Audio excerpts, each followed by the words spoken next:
Sementara itu, Saudara Wali Kota Banda Aceh Aminullah Usman menerima penghargaan dari Menteri Keuangan Republik Indonesia atas pencapaian standar tertinggi dalam pengelolaan keuangan opini wajar tanpa pengecualian atau WTP ke-11 kali berturut-turut.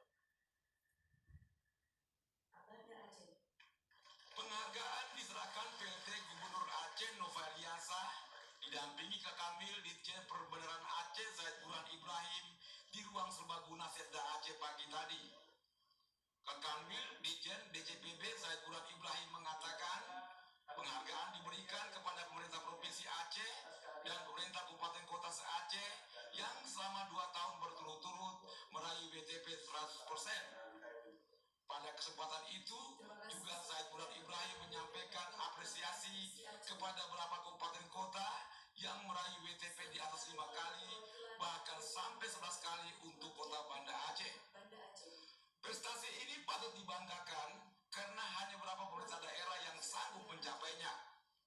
Sementara Wali Kota Banda Aceh Aminullah Usman menjelaskan, penghargaan yang diperoleh dari Kementerian Keuangan adalah hasil kerja keras jajarannya dan diharapkan terus berjalan untuk meraih WTP berikutnya.